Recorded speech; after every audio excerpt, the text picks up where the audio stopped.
From the crossroads of the Ozarks, this is PID Radio. Welcome. I'm Derek Gilbert. I am Sharon Gilbert, and I've got my old PID radio hat right here. Ooh, but we've got new ones. I know, but this is the original. That's the classic. This is the OG. That's PID Classic. I know. Yeah. I know, but brand new ones. Yes, we'll tell you how you can get your very own PID Radio cap. I can get another one? Yes. What? Yeah, we got one back in the house, but I need to get one for everyday wear. That one's for like display purposes only. By the way, someone caught that a GHTV hat was sitting in the background of an interview that you posted. Yeah, well, it was a 5 in 10. It was a brief update that I did earlier this week. I caught it. I was muted. You were muted. I was blowing my nose. My nose is dripping. It's that change of seasons. And it's really, really dry here in the Ozarks. Oh, boy, howdy is it. If I'm sounding a little husky this morning, it's because it's been affecting me. I get like minor asthma. You're full and not husky. Really, yeah, there you go. It's not a big deal. Easily controlled with over-the-counter stuff, but it does get to... I was doing a program last night with Gabriel Bello, who's a friend of our good friend Rudy Landa. He's a jazz musician, committed Christian, friends of the Goslings, Nick and Jonathan Goss. Yeah, we love those guys. And so did a live stream with him. And boy, I was trying really hard not to cough because my lungs were just saying, we've got extra stuff in here we need to get rid of. Well, and to add to things, you are still going through some of your mother's stored items, and you went through a wardrobe that had lots of clothing in it that had been in there for decades. Not in there, but it had been in storage for decades. And so because of that, who knows what sort of stuff is in it. I'm in the midst of cleaning it all. And yes, I even wash wools. Yeah, and amazingly, they don't shrink, but I wash in cold. I dry on very, very low. So I take very good care of the woolen products, but you got to get the stuff out of them. Right. Yeah, they've been in that storage unit for at least 7 years, and they were probably, I'm not sure when they were put in those wardrobe boxes. The things that came out of the plastic storage boxes that we had before. Yeah. I'm pretty sure those had been in storage since Mom and Dad moved from Chicago to South Carolina back in 2001. Yep. Well, look at the things in these boxes. Probably I was watching for spiders. Yeah. Brown recluse sanctuary. Yep. Only found one. So thank you, Lord. That's good. Yep. So anyway, thank you for joining us. Please take a moment and download our app so you get all of our content right to your device, smartphone or tablet. iOS, Android, Amazon Kindle Fire. We've also got the TV versions. If you've got a set-top box like Roku, Apple TV, now Amazon Fire Stick or Fire TV, we've got an app for that as well. So basically, people can't get away from us. That's right. We are taking over one device at a time. One bite at a time. Yes. Well, Gilbert how do you take over the internet? One bite at a time. PIDradio.com/app or gilberthouse.org/app. Well, we've had an interesting week, and we'll tell you all about that towards the end of this session. But I want to get started with some stuff that, this morning I decided to take a look at what's going on in the news, of course. And one of those is that Blinken, who is our, I don't know what he thinks he is. He's foreign secretary equivalent. Secretary of State. Yes, exactly. No, I don't know what he is. He's blinking all the time. Don't ask me. He keeps going to these countries and pretending to do things. I think he's just posing. But Blinken announced that he, on behalf of the United States, the Biden administration, the administration was going to, sanction Iran yet again. I know. How could there be anything left that we haven't already sanctioned? I know. And then some of them were lifted and we gave them a bunch of money. But here's the thing. Because of that, I started looking at news out of Iran, which is, as with news out of any country, the country serving up the news about itself is generally full of propaganda. Sure. And of course, this is too. But this is not propaganda. The headline is, leaders from 24 nations confirm their desire to participate in BRICS. Now, Iran is a big member of BRICS. So when the United States says we're going to sanction your oil exports, frankly, Iran just goes, and? Yeah. And what? Because you keep doing that, and yet our exports are more than they've ever been. Right.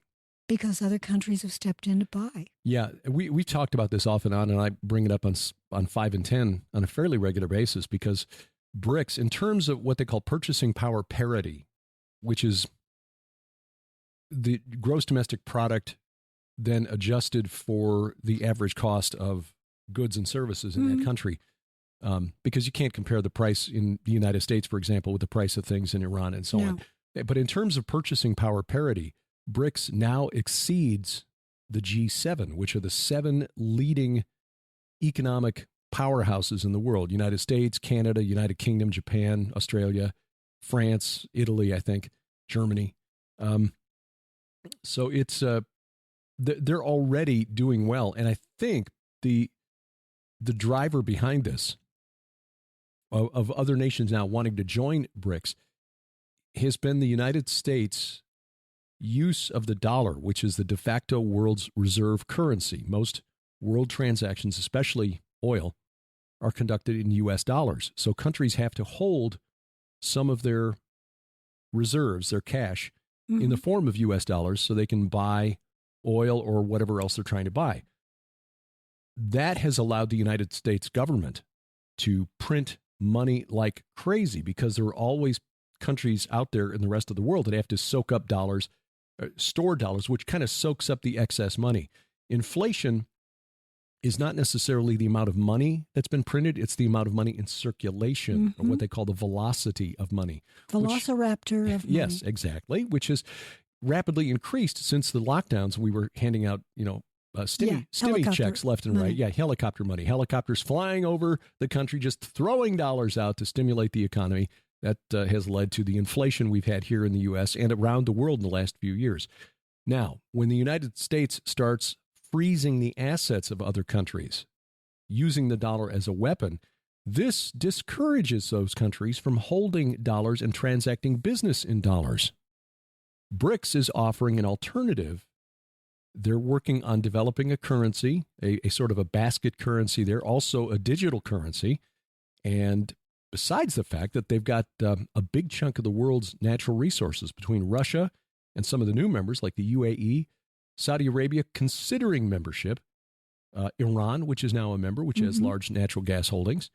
You've got and India being a founding member of the group. Yes, Russia also being a founding member. I just want to throw this in that Russia is chair of BRICS this year, 2024. Right. He would like to see priority given to the CIS countries, the Commonwealth of Independent States, which is the former USSR countries. And he includes within that, oddly enough, the Republic of Indonesia, which is the world's largest Muslim population. Muslim country. Right. So that is another nation. Thailand also wanting to join. Vietnam indicating interest. And BRICS is, this just reported Thursday of this week that BRICS is looking at denominating oil settlements, oil sales in the Chinese currency, the yuan. So petrodollar is on its way out. The petro yuan would become a new form of currency or a new hedge against the weaponization of the U.S. dollar. Right. So between India and China, right there, you've got about 3.3 billion people, which is about 40% of the world's population there. Right. BRICS, if we forgot to say it, Brazil, Russia, India, China. And South Africa. Yeah. Those are the founding members. Which you wouldn't think right off the bat that South Africa would go with those other countries. But apparently it did. In fact, South Africa was the one that took Israel to the international court. Yeah. So BRICS is developing as an economic powerhouse and an economic bloc as a counterweight on the world's geopolitical stage to NATO and to the G7. And there are a lot of, what was it, some 30-some nations that are indicating interest in joining? 34. So between the natural resources available from the headline said 24, but if you look in the article, you see 34 as a number down there. So I think what we're seeing is tipping of the balance, tipping of the scales. Yeah. Yep. And the neocons in the West who are still convinced that we, the United States, is still the world's sole superpower, have been pushing this and pushing these other nations into these alliances. We have forced Russia into an alliance with China. Russia and China has always traditionally been sort of antagonistic to one another. Yeah, I know. And what I think they will be again. Yeah. I do. I think if China manages to sneak in the petro-yuan, that Russia's going to want the petro-ruble. In fact, it was just maybe 15 years ago that they tried to float their own oil bourse and have the petro-ruble. Yeah. There are...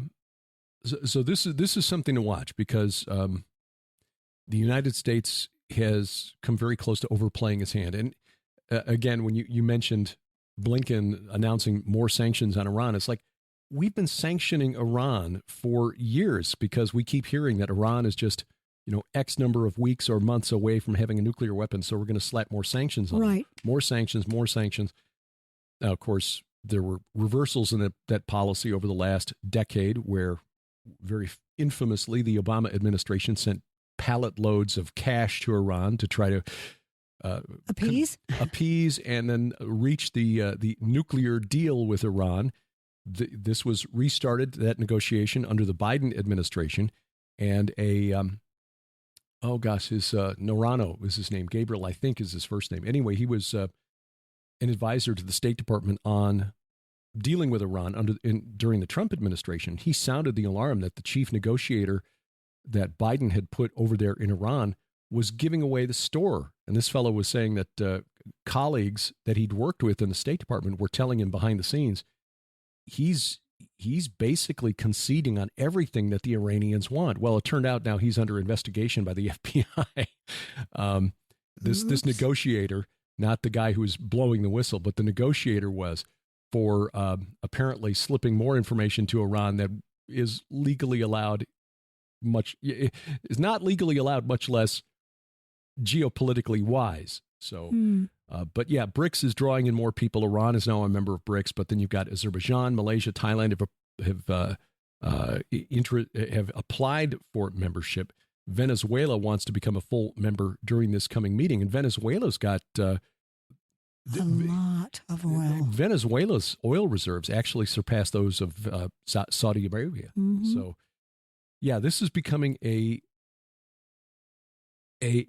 real magnet for nations that are concerned about getting too close to the United States, because the United States blob, the uniparty inside the Beltway, has been just too eager to use the United States dollar and economic warfare to coerce other nations to doing what they want. Well, let's get away from the economic warfare and talk about the spiritual warfare with this in mind, the spiritual game of Risk. It's not a game, but it's comparable to our human game of Risk. Nearly all of us have played that at some point. I always lost. Yeah.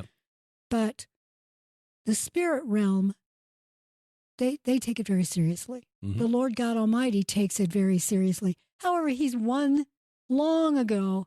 He won this so long ago, and the spirit realm haven't yet figured it out. It's like that chicken with its head cut off. Yeah. The chicken just keeps running around. If you've ever done this, it does happen. Not always, but it can happen. It's as if the chicken doesn't know it's dead yet. Mm-hmm. And it's kind of sad. Yeah. As a child, I had to see that a lot because we raised our own food. But spiritually speaking, one of the things I'm going to be discussing for the Skywatch virtual conference, and November 30th, I think is when that's when it goes. It airs. Yeah. Is this idea of transference of spirits from one country to another when you have immigration, whether legal or not, you have immigration. A gang from Venezuela bringing their ideas of society and taking advantage of society, but also whatever spirits are within that gang, they have been coming up to the United States and taking over. Yeah. Yeah. Tren de Aragua, the gang, the very vicious and ruthless gang. But yeah, I did a program on A View from the Bunker a couple of years ago with Judd Burton about bringing spirits with them, the people who are coming across our southern border and what gods they might be bringing with them. This is actually connected. But I'm going to start out by telling you that this morning, Derek slept in a little bit later, and we'll explain more about that later. But probably part of it was because you woke up in the middle of the night with a headache. Yeah. But so I was watching movies this morning, just sort of Christmas movies. Whether you celebrate Christmas or not, there are lots of movies that play as you approach Thanksgiving, and then between Thanksgiving and January, you see a lot of those films. And one of them I was watching is Harvey, which has nothing to do with Christmas, but it was that sort of, okay, I can watch this in the background. I've seen it many times, but it's an oldie but a goodie. And I love Jimmy Stewart anyway. Well, if you've never seen Harvey, Jimmy Stewart's character has a 6-foot-tall rabbit friend who is invisible to most. It is introduced in the very opening scene to a woman who's in a car, and Jimmy Stewart's explaining, oh, my friend, oh, yeah, he's a puka. What? He's a puka. So I had researched this previously, so I decided to go look at it again. Not only are pukas demons, and believed to be so throughout Celtic nations and Germanic nations, but also have rules by which you have to play. You can summon a puka to work on your place, make shoes for you at night, whatever you want to. But you have to feed it, feed the ancestors, feed the Rephaim. Yeah. You have to provide it a place, like the dolmens. You have to provide it a place where you feed it. And you're still taking the chance that the puka, which can take various forms, the puka will turn on you. One of the things about a puka, it's similar to a dibuk in that it attaches to the family. And the only way to get rid of it is to sell it on. Okay. You can only do that 3 times. Hot potato, last family with it. Is stuck and has to give up your soul in exchange for getting rid of it. Again, these are mythologies that are rooted in fact, spiritual warfare fact. Right. If, as with the dibuk, these are attachments that are brought in, it's more than just worshiping them. This thing's hitching a ride. Spiritual, territorial spirit in the sense that it's attached to a group of people, but not specifically to a land. Well, exactly. There are some demons that are demons of place. These are demons of bloodlines. And when we say nation, it's in the sense of the Greek word ethnos in the New Testament. Nation against nation, ethnos against ethnos. Right. You've got these ethnicities that are coming in and bringing with them the gods that they worship. Yeah. Well, think about it. In the Old Testament, we have I think he's a king who had leprosy, and he was down in Jerusalem, and he washed in the Jordan. Wasn't a king. It was an assistant to the king of Damascus, Aram. Yes, and that's exactly where I was picturing in my head. Right. And he wanted to take some of the land back with him. Right. Because he thought the God of that land was in the dirt. Well, he knew that Israel was sacred to Yahweh. Yeah, but he wanted to take that sacred ground back with him. Right, so that Yahweh would be present with him. Yeah. As if there's something magical about the dirt. There isn't. Yeah, there isn't. But it was a belief. Right, and getting back to your statement that this is rooted in fact, there is no demon that you sell on 3 times and then you're stuck with it. That's just the legend. That's the legend. That's the fake news that the demons tell people to get them to freak out. And because I'm sorry, free will is everything. Yeah, but you can cast them out through the power of Jesus Christ. Absolutely. Absolutely. So immigrants, anyone coming into your, whether crossing your threshold, again, this idea of threshold covenants, they're coming across the threshold of the United States. Yeah. And we're welcoming them in. Yeah, this has been a very strange period of years. Very strange watching the campaign. Not to take this in a political direction necessarily, but just very interesting watching Kamala Harris running against her own record as the borders are. She puts the word pain back in campaign. Yeah, she does. And having to explain that trying to make the case that this is somehow Donald Trump's fault when you look at the numbers of encounters at the border over the last 20 years and how it's spiked since 2021. Like, I'm sorry. You just cannot explain this away and say it's because Donald Trump convinced Republican lawmakers to vote against a bill that would have basically said, okay, all you people who are in here illegally, you're now citizens. It's just that's a joke. It's a joke. Absolutely. A sad joke. Oh my gosh. Well, she recently spoke to a group of Jewish voters and had the audacity to say to them that she would never allow Iran to acquire a nuclear weapon. She's in a difficult spot because clearly the majority of Americans are pro-Israel. Yeah. And want to defend Israel, believe that Israel's got the right to defend itself. I would take that a step farther and say that Israel is on the front line of a religious, a spiritual, and civilizational struggle between Islam and the rest of the world, because Islam is a religion of conquest. They're holding back that flood. They are, and they're obsessed with Israel because Israel almost alone. Well, for one thing, it's the place where God has said His name would dwell forever. We were just in our Bible study this past week reading about Solomon's prayer in the new temple that he had constructed and had never noticed before how often it said a temple built for the name of Yahweh. And that's not his reputation. The name in Old Testament context, and this was not just a Jewish thing or an Israelite thing, this was also known to the Canaanites. There's a text, one of the Rephaim texts, that summon the spirits of these Nephilim to the summit of Mount Hermon, the threshing floor of El, the tabernacle of El, where the blessing of the name of El would resurrect the heroes. So the name is an aspect of the deity. It is a person. In fact, there is Mike Heiser wrote an article that's part of the Faith Life Study Bible on name theology, and how that was repurposed by the writers in the New Testament to show how the name is in Jesus, which, more confirmation that Jesus is Yahweh, contrary to a 1900-year-old heresy, 1800-year-old. Anyway, this is a civilizational confrontation taking place in Israel because Islam wants that land because it belongs to the God of Abraham, Isaac, and Jacob. They want it back. There's also this belief among Muslims that once a land has become Muslim, it must always be Muslim. And Israel, almost alone of all the conquests made by Islam in the 7th and 8th centuries, has reclaimed the land. Now, Spain is another one, which is why it's so ironic that Spain has recognized Palestine as a free nation. It's like, I'm sorry, read your history. You guys were under the control of Muslim rulers for 700 years. They want it back.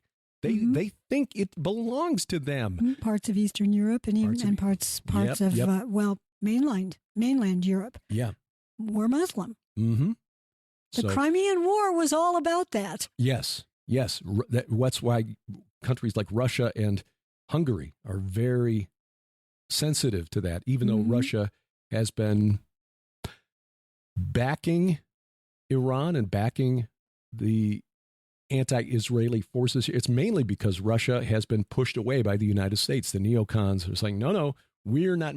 I still don't have my head around the spiritual war between the God of the West, the UK and the United States, and whatever territorial spirit controls Russia.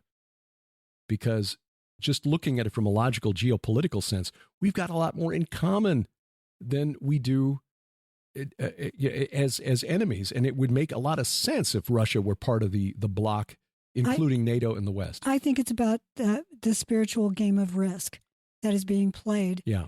In order to set up the false Messiah, the Antichrist, as Christ, he would have to come at the end of Armageddon, which brings down Gog, king of the north, which you and I believe is actually a reference to a spirit being. Yes. Gog is the Old Testament conception of the Antichrist. And the north is actually in Turkey. It's not Putin.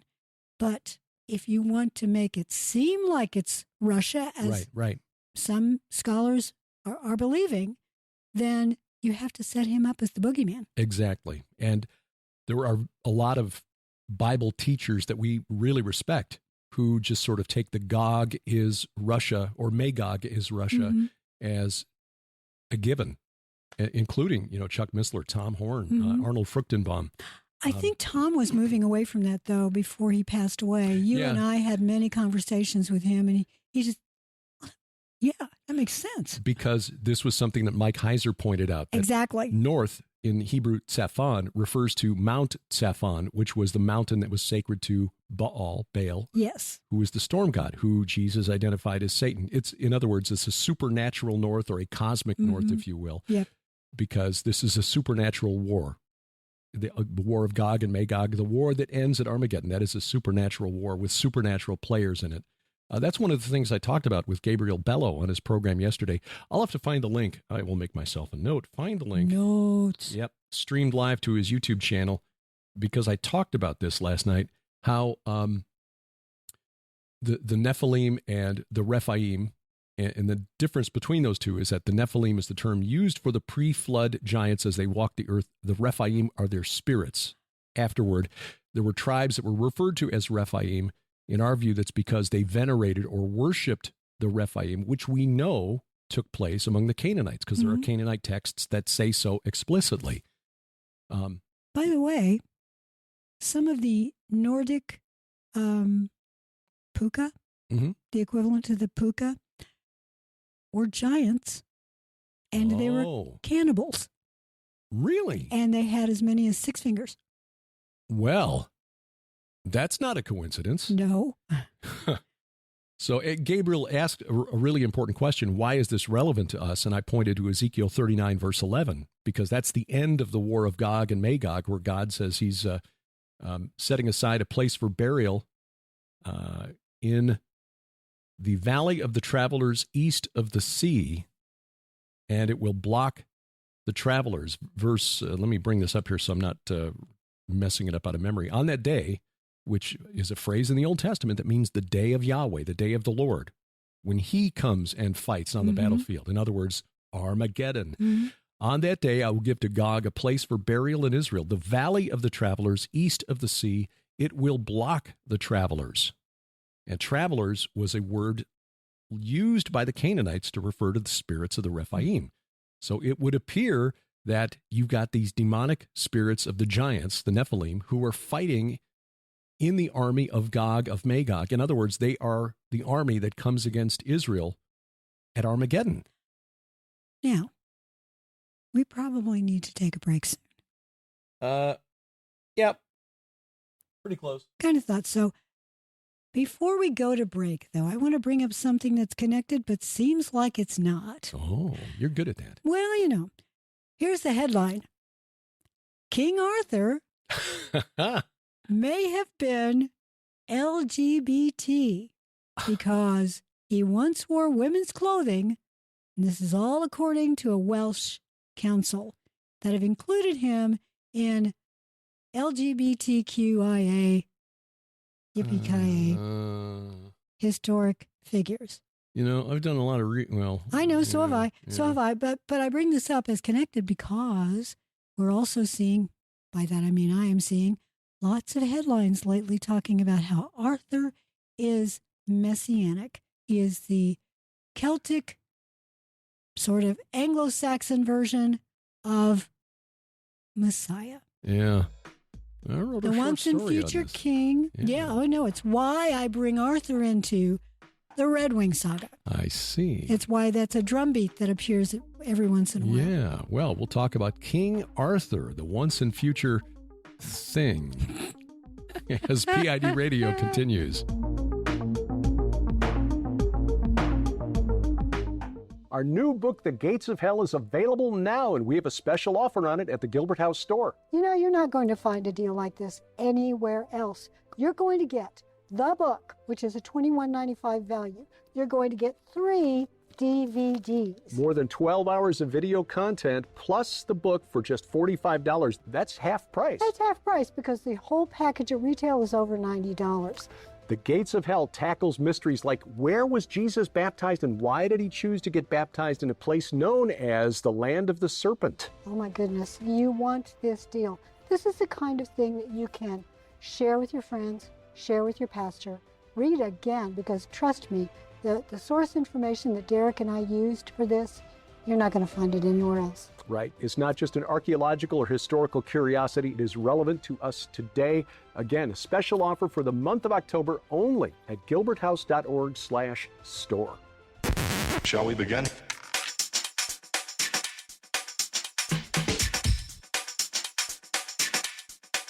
Let's begin now.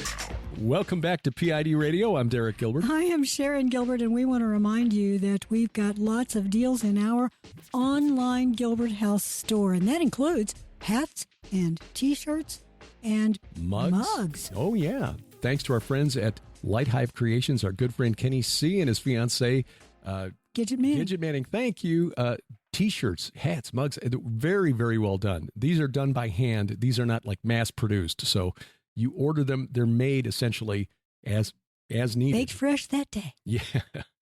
And what's really wonderful about it is not only does it help support us, but Kenny is a music teacher, a music educator who teaches kids. And a lot of his students come from families where they don't have the resources to buy guitar or a keyboard or what have you. So the proceeds that he gets, he's got his Facebook channel monetized. So you click on his funny memes and he gets a little. They don't give him much anymore. No, he used to get quite a bit for that and really helped buy a lot of instruments, but you know how Facebook is. Yeah. Oh, it's a Christian thing? Well, we'll just demonetize that, or we'll shadow ban that. But the sale of and he's also now doing merchandise for our good friend Doug Van Dorn and his Giant Steps podcast. For Skywatch TV. So when you're buying those hats, shirts, mugs, what have you, you're helping Kenny buy instruments for his students and sharing the gift of music, which is truly a blessing. And, both of us love music. Both of us have sung for many years. Oh, yeah. Sharon, professionally, me, hobbyist, but still, I mean, when I'm winding down in the evening, I'll dial up the Barbershop Harmony Society's YouTube channel, watch a couple of quartets singing a cappella. Love a cappella, doo-wop, love gospel quartets. The human voice, opera. I mean, not my favorite style of music, but I can appreciate the artistry and the emotion that flows through the voice. This is what Kenny is sharing with his students, and your support through hey, put on a Red Wing Saga T-shirt next, and go to the bookstore and it's like, hey, these are really great. Get a great coffee mug. Yeah. There you go. Boy, if only you had this book in your. Oh, sorry. I guess Sharon doesn't want to put her book here. Yeah. Well, anyway, you'll find it at fine. No. gilberthouse.org/store. You'll find the link on the front page. Look for Kenny's smiling face with a GHTV shirt, and that's the link that'll take you to Light Hive Creations. And by the way, while you're at the store, gilberthouse.org/store, take a look at our specials. This month we've got that amazing Gates of Hell special. Yeah, our book is out. It's going to be officially released this coming week. Yep. At we've Amazon. got copies. But we've got the books here, and when we send them out, they're signed. Yep. We sign every book that goes out from our store, and you can get it shipped right away. Again, Amazon will have it later this week, the Kindle version as well. So if you want a Kindle version or an Audible audiobook, you can get those at Amazon. But and we've got the link at our store. So if you go to the link at our store, we've got the Amazon links there for in case you want the audio version or the digital version. gilberthouse.org/store. Take advantage of that special. And while you're there, also go to /travel because you're going to get all the information regarding our future trip to Israel. We're praying we don't have to postpone, but if things just are still not safe a few months out, we'll change the date. Yeah. And if it doesn't work out for you, Lipkin Tours is really good about refunding. We will likely make a final decision on the tour of 2025 in December. Yeah. Because about 90 days out, I mean, that's really getting close to making travel arrangements. And there are still, as of this recording in October, there are still airlines that are just really reluctant to fly into Tel Aviv. So we understand that. But Lipkin Tours had to accommodate a lot of groups that wanted to come in 2020 and 2021 and 2022 and had to delay. And if you can't accommodate the new dates, they will refund your deposit. So if you want to hold a spot, you can do that at no risk if things change and the new dates don't work for you. So gilberthouse.org/travel. Well, poor reputation of King Arthur is just getting besmirched all over the place. Oh, You and I went to one of his supposed burial sites, and it's actually this, and there's a tomb there, and a monument. And okay, there are other places that claim him too. yeah. Glastonbury is where we went. Glastonbury Tor, yeah, exactly. That little town that was full of all sorts of Harry Potterish sorts of things. Yeah. We saw people who clearly viewed themselves as practitioners of the arts. LARPers. Or LARPers, one Live or the action other. role play. Yeah. Either way, but yeah, there were a lot of stores there selling occult books on the main street in Glastonbury. But the tomb of Arthur was at the church there was just suddenly discovered around, was it the 11th century AD when monks realized the church needed repair, and so suddenly they found a tomb. It's like, oh, it's Arthur! Yay! And suddenly people were making pilgrimage and offering donations, and that helped save the church. But also there is a spring there that has appears to be some sort of iron oxide aspect to it because it comes up reddish like blood. And so it is supposed to be the Holy Grail that Joseph of Arimathea stopped there with it, and sort of some of the blood seeped out, and it still is there, and it's turned the water magical. Mm-hmm. We saw some people there at the spring that were really... It's a beautiful little garden. It's just... LARPing. Oh, sorry. Yeah, exactly. Well, this story about Arthur is making this one town feel like they're really important, I guess. But the claim that Arthur went into a market town of Rusin and wore a woman's clothes because he was actually in love with another woman, a real woman, and he was in disguise. Now, there really are not too many stories about this. I'm not sure what sort of esoteric source was used, but supposedly when he was dressed up, a rival, Quail Ka, Koreans, made fun of him. Yeah, made fun of him because Arthur injured his knee as he was dancing in the women's attire so he could get close to his love interest. So I don't think he's LGBT. He was just LARPing.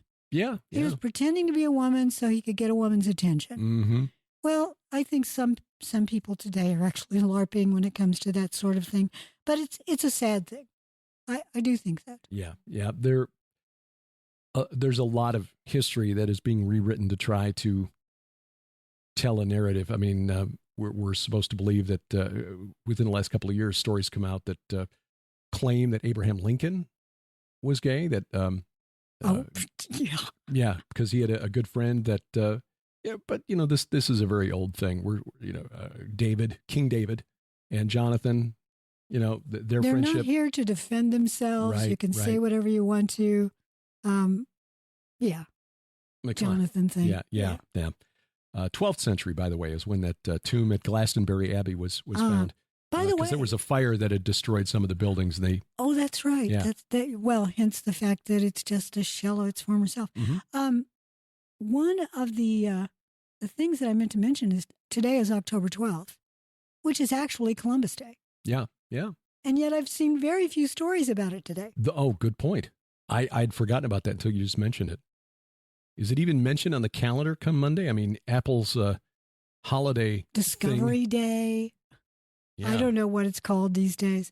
But since when did we combine Lincoln and Washington into President's Day? Yeah. Because when I was still in grade school, we celebrated those separately. Right. 12th of February for Lincoln and the 22nd for Washington. Yeah. And we colored the little things. Too many presidential holidays. To this day, I can still smell the mimeograph fluid on those little copied papers that we would color when I was in first and second grade. Well, I just tapped the official holidays on the Apple calendar here, and we learned that this coming Monday is, in fact, Columbus Day. It is also Indigenous Peoples Day, which is a new thing that was created to try to offset Columbus. Here's my thing. I have no problem with that. I think the indigenous people of the Americas it's about time they had some sort of recognition as a day. Yeah, got really a raw deal. I mean, look, we Americans look around the world and we start, condemning, well, how dare you try to colonize, blah, blah, blah. It's like, the Native Americans raising their hands like, excuse us. And I would even say just about every civilization has raised its hand at some point and said, we were conquered by the fill in the blank. Right. Yeah, I think the American Indians would have something to say about unrestricted immigration. Oh gosh. Yeah, understand. But there's even a convoluted history there when you read history of the early colonial or pre-colonial, early colonial period and the post-colonial period here in the United States. One of the reasons that the American Indians were not able to withstand the influx of European settlers is because they were fighting with each other. So, yeah, it was, and the same is true of the Celtic tribes when the Angles and Saxons and Frisians and Jutes and Franks came in. They were fighting with each other as much as they were fighting against the immigrants. So it's happened over and over throughout history. Right. Yep. Well, what else here? CBS News telling its reporters in some guidelines here and how they're supposed to report on stuff that Jerusalem is not in Israel. And where is it? Well, they're not supposed to say. In Missouri? Don't just pretend it's not anywhere. Because, there are some religious groups that claim it's up in St. Joe, Missouri. Yeah. Oh, sorry, that's the Garden of Eden. Yep. That's supposed to be up there. The Free Press reports that this guide from CBS News management to its reporters, this was actually in August. Senior Director of Standards and Practices. Standards and Practices. Oh, no. Okay. A guy named Mark Memott, CBS News, sent an email to all CBS News employees reminding them, quote, be careful with some terms when we talk or write about the news, end quote. And one of the words on his list was Jerusalem, quote, do not refer to it as being in Israel, end quote. He continued in this note that went out to thousands of CBS News journalists, quote, yes, the U.S. Embassy is there, and the Trump administration recognized it as being Israel's capital, but its status is disputed. The status of Jerusalem goes to the heart of the Israeli-Palestinian conflict. Israel regards Jerusalem as its eternal and undivided capital, while the Palestinians claim East Jerusalem, occupied by Israel in the 1967 Middle East War, as the capital of a future state, end quote. So, therefore, CBS News journalists are not ever supposed to refer to Jerusalem as being in Israel. This has been a policy of a lot of Western news organizations for as long as I can remember. I thought, and I confess, until 2019 or 2018, when we went there and visited, but, at that point, 2018, I was like 56 years old, all right? Should have known better. I thought Israel's capital was Tel Aviv. Really? Because the news media here in the West, whenever it refers to, there's a practice a lot of journalists will use. When they refer to a nation, they will use the capital of that nation. Okay, Washington says blah, blah, blah, blah, blah. Moscow replied blah, blah, blah, blah, blah. Yep. When referring to Israel, they always would say Tel Aviv, blah, blah, blah, blah, blah, instead of Jerusalem. Imagine my surprise when we got there in 2018, the year that our embassy moved, the 70th anniversary of Israel's independence, and found that all of the government functions of Israel are in Jerusalem. Yeah, the Knesset's in Jerusalem. Knesset's here, Supreme Court is here, the Prime Minister lives here. Well, why do they keep saying Tel Aviv? Because the Western news media is anti-Israel. Yes. That's what it comes down to. And this thing in August is just the latest indication of that. This CBS News directive, don't say Jerusalem is in Israel. It's ridiculous. It is laughable. The Israeli, and this is why the world keeps using the term West Bank. Yes. To refer to Judea and Samaria. It's because that was the West Bank of the Jordan River, which belonged to Jordan until the 1967 war. Israel captured it. That's when Israel captured East Jerusalem, basically pushed the Jordanian army back east of the Jordan River. And in 1988, the government of Jordan formally renounced its claim to Judea and Samaria. And yet the world for the last, 35 years continues to refer to it as the West Bank. It's a spiritual thing. It is indeed. It is indeed. It is a spiritual thing. Well, before we went to break, I promised you at the top of this that we were going to tell you why our week has been interesting. And is it okay if I talk about this? Sure. Yeah. It began, I don't know, maybe a year ago. 18 months ago. Okay, when you started noticing that it was just your feet tingled. Really began. Your toe, yeah. Looking back on it, it really began when we were in Israel last spring of 23, because there were days, and I remember telling you about it then. Especially, I noticed it when we were at El Ahwat, that there were. It's a rugged as we were walking, location. rugged location. We're walking, and it felt like my feet were being stabbed. My toes, specifically, pins and needles, but really painful. But it would come and go. And now looking back on it, I can see these were the nerves in my toes saying, "That's it, we're giving up." Well, yeah, and it occurred to me that, and you and I had talked about this several times since that first, when you first noticed it, that I have paresthesia, which is the result of shingles, and I said that's feeling things in your nerves that makes no sense, like pins and needles. Right. And I said, you really need to talk to your doctor about it. And I think you did at one point, but it was sort of dismissed as well. You know, you're probably just old guy thing. Yeah. Yeah. Well, finally, you went back this a few weeks ago. And I visit my doctor every 6 months because they've been tracking my thyroid levels for years. Right. Me too. Yeah, because I've got hypothyroidism, low thyroid. Right. And so they've been tracking that, and I've been taking thyroid replacement for years. My mother had to deal with it as well. She had hyperthyroidism. Yeah, she had to have hers removed. Yeah. So anyway, my this is part of the ongoing maintenance, and it's kept me healthy. They tweaked my thyroid, and things have been good. And we've been since in 2015, when we realized we were going to get priced out of the insurance market thanks to Obamacare, that we needed to get healthy, and because we realized we couldn't travel and do the things that we wanted to do if we were continuing to carry all that extra weight. Yeah, with Skywatch TV, we really wanted to get better. So we both got healthier. Right. So anyway, 6 months ago, mentioned it. The doctor was like, well, let's see. You're not diabetic. You're not an alcoholic. Those are the main risk factors. So you don't smoke. You don't smoke. So it's probably just an old guy thing. You're going on 62, and so no big deal. So 6 months go by. I mentioned it this time and was very insistent. This is getting worse. The first 3 toes on both feet feel half numb all the time. I've had to change my gait, the way I walk, because I can't always feel when my toes, if I don't lift my feet enough, I can't feel when they're beginning to drag. And I've done this a couple of times. Yep. And suddenly, by the time I realize that my toe is caught on something, it's, I'm pitching forward, and it can be really painful. So the nurse practitioner at the doctor's office took a look at it, said, your feet always this color? Because they were kind of purpley blue. They were cold. Yeah. And I said, well, yeah, when they get kind of cold. Well, she pressed on it, and it took a while for them to return to color. She said, that's a vascular thing. So this was on Monday.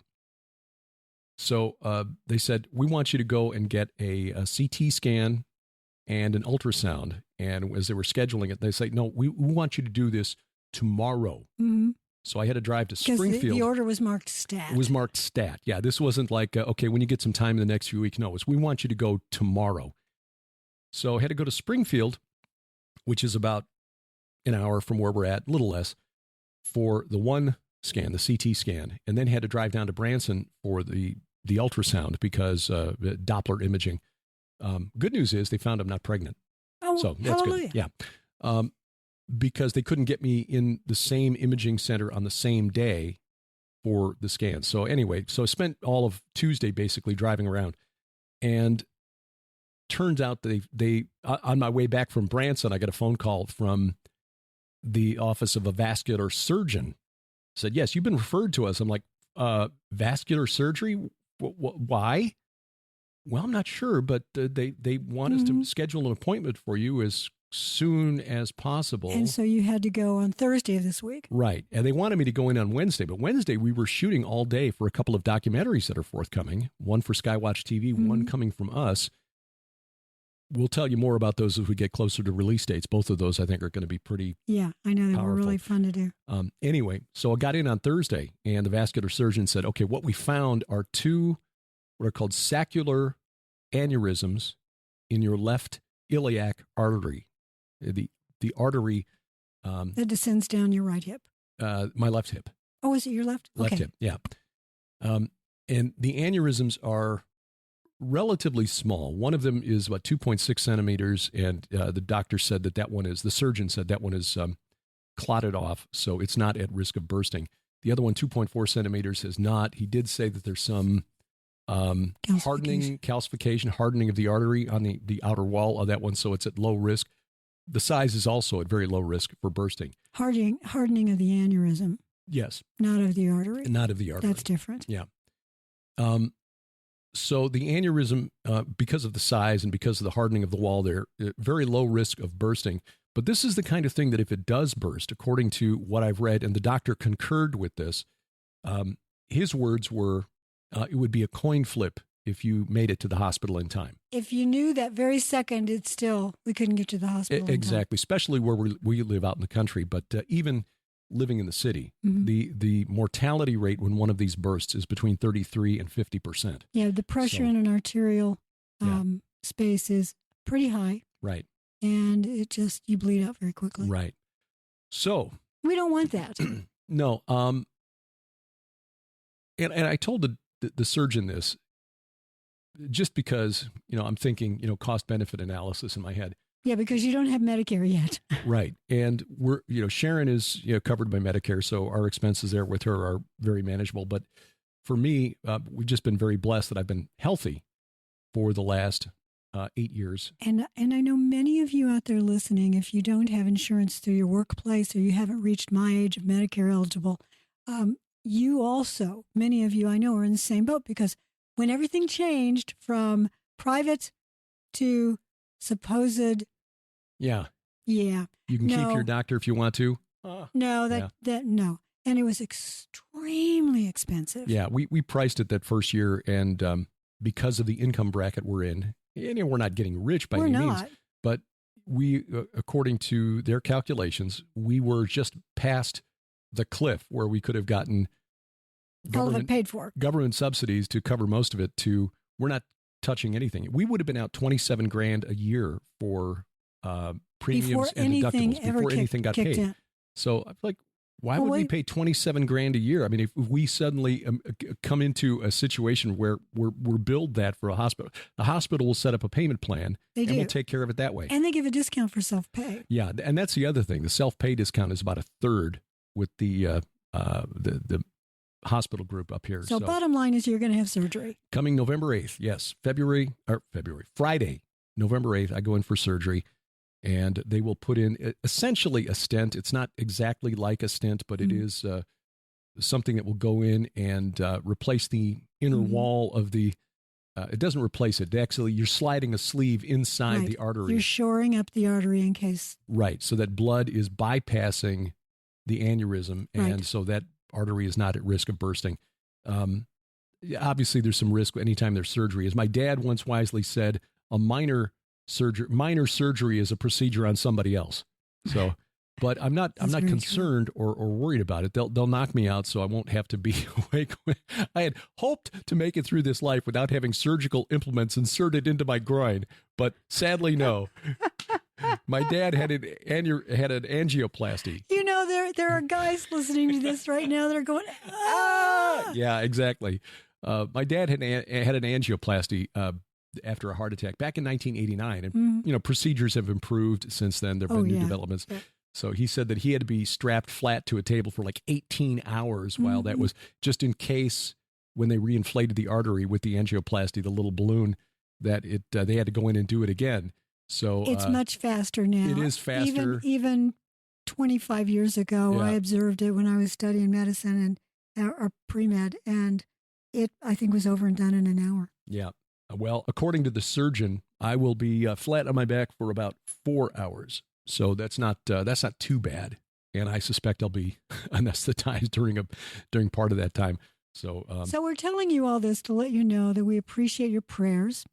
And specifically, if you can pray that all will go well between now and November 8th, and of course that the surgery itself would go extremely well, and the recovery, because the recovery is 2 to 6 weeks, depending upon what the activity is. Mm-hmm.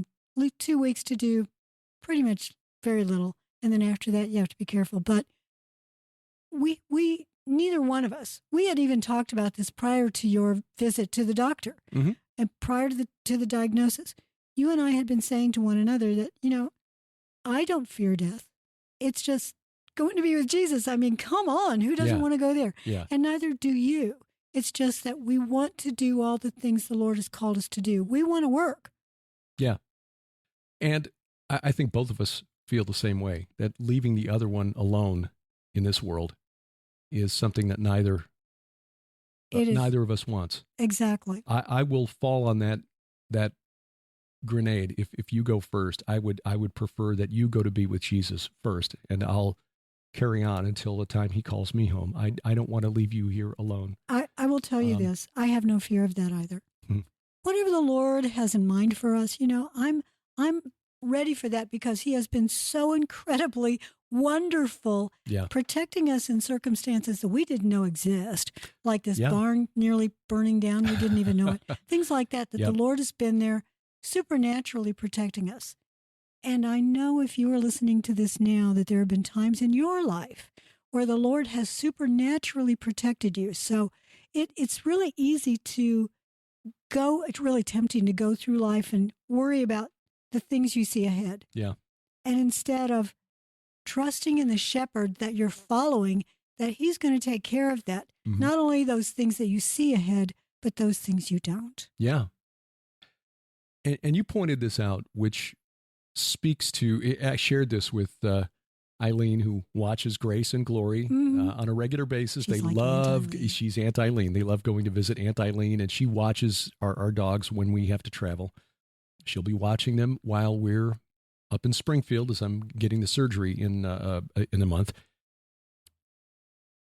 Had we proceeded with the solidarity mission that we had planned for early November, we would have been in Israel on the date that my surgery is now scheduled for.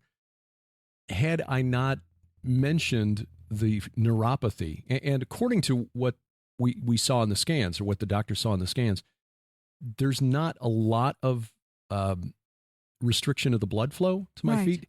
It's a little unusual that the aneurysm is on one side, but both feet are feeling it. They said, okay, well, it's possible that the aneurysm that has clotted over could be obstructing blood flow, and my body is compensating, but there's a speculation that it could be that the body's compensating for the restriction, and that's why both feet are whatever. But had I not mentioned it and said, look, this is really becoming a nuisance, can what can we do about this? Mm-hmm. It's not just an old guy thing anymore. And God bless the nurse practitioner for saying, I think this is vascular, go get these scans.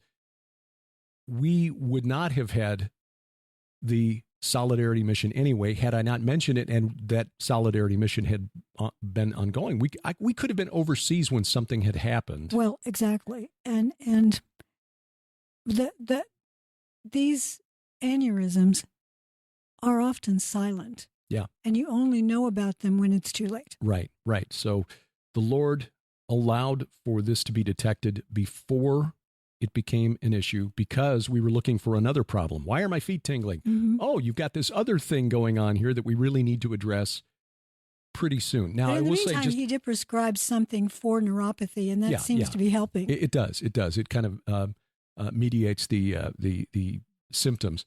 But I just want to emphasize again that the size of this aneurysm is such that, based on what I've read, doctors say they've never seen one this small that has ruptured 2.4 centimeters. Mm-hmm.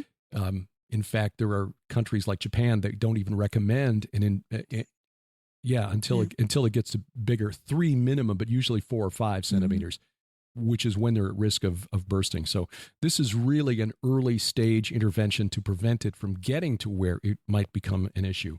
And I would rather take that risk. I mean, anytime there's a surgical procedure, there is a risk. There's a risk with the anesthesia. There's a risk of infection. There all kinds of things. But I'd rather take that risk than the risk that it goes and then suddenly we're on the clock. And even if we get me to the hospital right away, could be.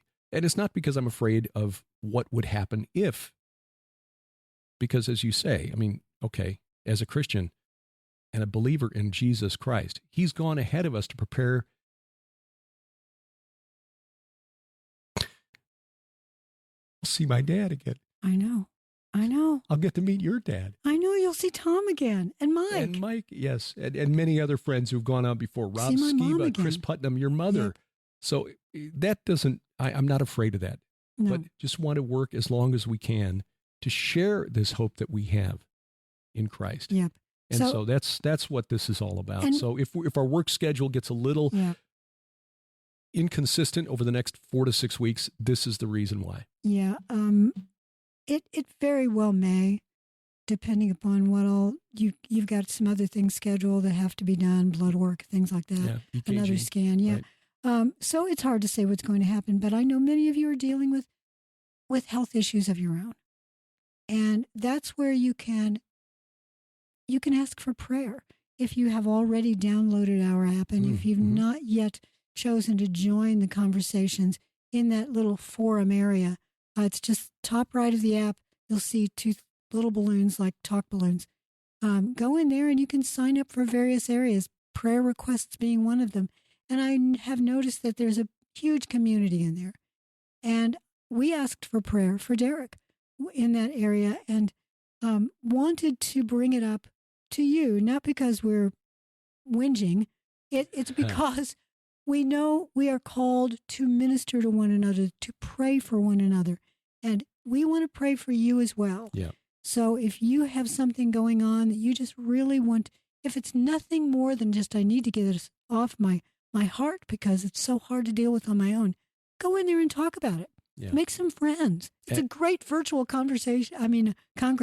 Right. And we've seen a number of people in there who have done that. And, I won't mention names because I don't want to call anybody out, but there are people in there who have become virtual friends from other sides, Australia, all over the United States, people lifting one another up in prayer. And that is really a blessing. So, of course, they found out about this earlier this week. I put that out there as in the prayer request section of our little app, just asking for prayers. And I thank you for that. Will you be putting this on Facebook at all? Yeah, probably. Okay. Yeah, because I know we shared it out there. We shared it. By the way, we keep forgetting to mention, we've got Telegram channels out there. So you can find us on Telegram. I just got over 200 subscribers as of this morning. I think it's at 204 or something now. So thank you for subscribing to the Armored Sheep. Yeah, it's in the notes below. If you're looking at us, whether you're watching this on YouTube or listening on any of your favorite podcatchers, check the show notes because our links to our Telegram channels, there's one for Gilbert House Ministries, there's one for the Armored Sheep, there's one of You from the Bunker, and we share a lot of news items there and a lot of things that we're doing. So this was already shared on our Telegram channels. And I'll be putting it up on Facebook. And by the way, thank you also for your kind feedback, your kind words about the Armored Sheep. You guys have been really sweet. Thank you. Yeah, that was very, and it didn't scare anybody received. off. The great thing about being able to do a podcast or anything like that video without any makeup on, boy, that saves time. Yeah, it does. Saves an hour out of the day. That's why I never put any on. Yeah, I think that's best. Yeah. I grew the beard. Cuts down the amount of shaving by 57%. We come to we do have a question. Yeah, got a question here. Wendy has asked a 2-part question, and boy, we tackled both of these. We could go another half an hour, so let's limit to the first one. The area they call Gaza and want to be a state for the Arabs was known in Jesus' time as Palestine. That's got a question mark after it. Part of it. There were Palestinians that lived there. Yeah, and then she asks, how do we talk to those who want a 2-state solution? Thanks. Gaza is a very ancient city. It was a very important port during the time of, even in the the pre-Israelite era, Canaan, when the Canaanites controlled it, Gaza was a port city. It was used by the Nabatean Arabs of Petra, who became very wealthy because of their control of the spice road, the spice trade along the caravan trail that came up the west side of the, let's see, I'm going to think of a map here. Was it coming up the west side of the modern day a lot? Yeah, the Arabian Peninsula, because it brought the spices from the southern part, what is now Oman and Yemen, and brought it up to the area north of the Red Sea and the Gulf of Aqaba, so Aqaba or Eilat, and then it came through Petra and then cut off to Gaza, and then was shipped to the Greeks and the Romans. So the Nabatean Arabs became very, very wealthy, which is why Petra is so awesome. And a similar site down in Saudi Arabia that is likewise got all of these wonderful buildings carved into the sandstone. Gaza was beautiful at one time. Gaza could be a Monte Carlo of the Eastern Mediterranean, because the climate is like San Diego, meaning it's usually around 80 or 85, and it's got beautiful beaches and the sea. So you could have, I mean, not that we encourage casinos, but you could see developers putting resorts there in Gaza and making a ton of money for the people who live there. But their religious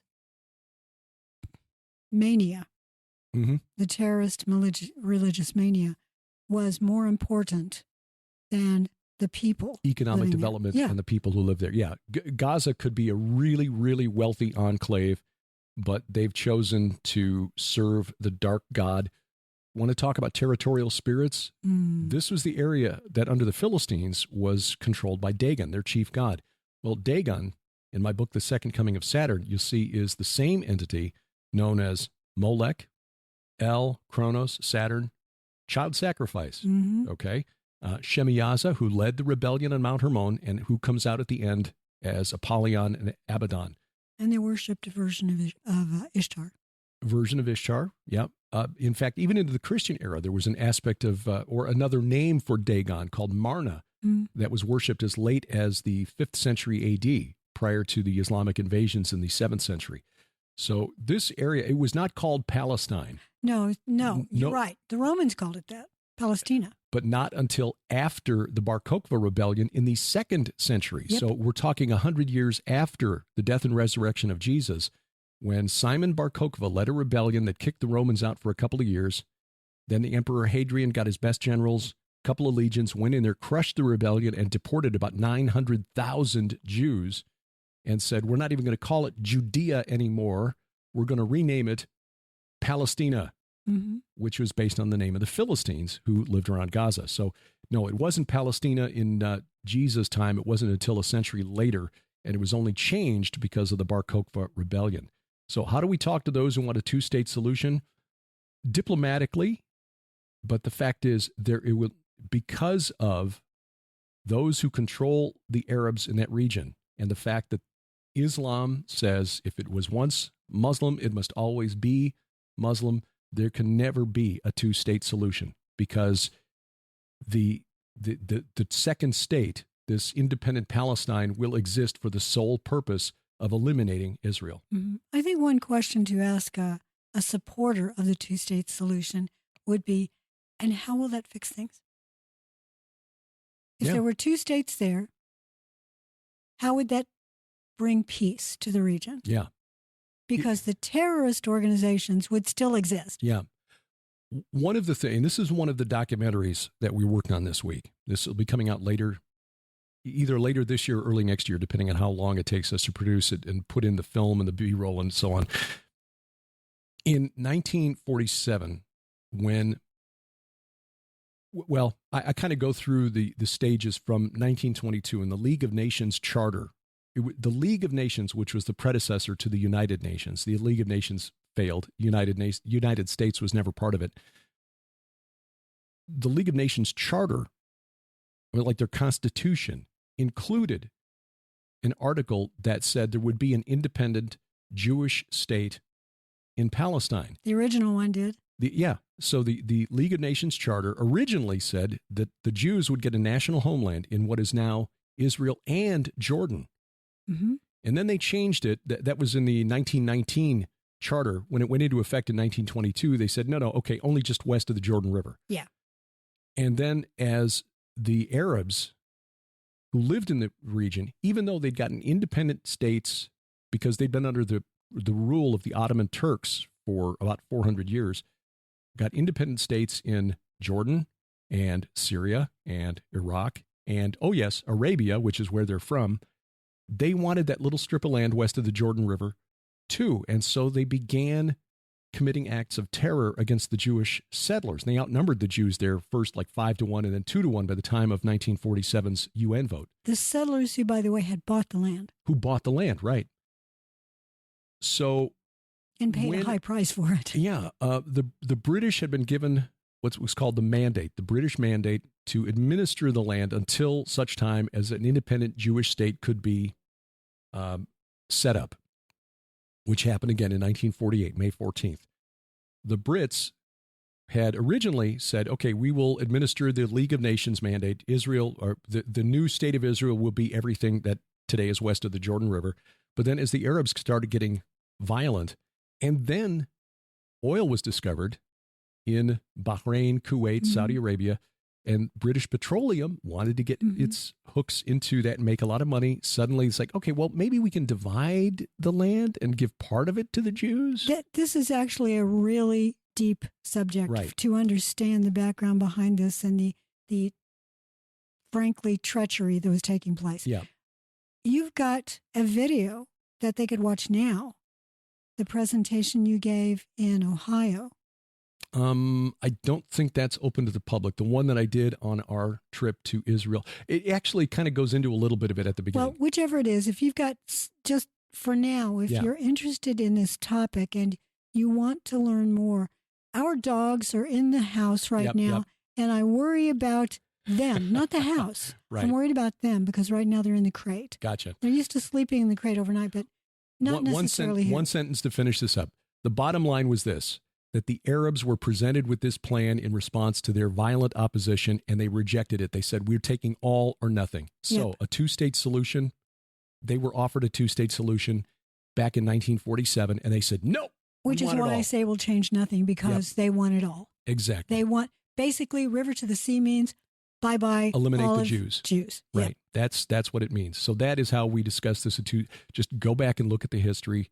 They were offered the two-state solution almost 80 years ago, and they rejected it out of hand. Exactly. So those college kids who are chanting river to the sea without even knowing what they're saying are unknowingly calling for genocide. Yes, that is it. So, Wendy, thank you for your question. Very good, Wendy. We'll take part 2 of your question tomorrow morning during the Gilbert House Fellowship. There you go. So, until then, I'm Derek Gilbert. I'm Sharon Gilbert, and for Grace and Glory, who are, we'll see what they've been up to. Bye-bye, everybody. PID Radio is produced by Gilbert House and released under Creative Commons Attribution Non-Commercial No Derivatives 4.0 International License. Follow us online, Twitter @PID Radio, or the PID Radio page at Facebook. Join us each week for our online Bible study, the Gilbert House Fellowship, online at gilberthouse.org.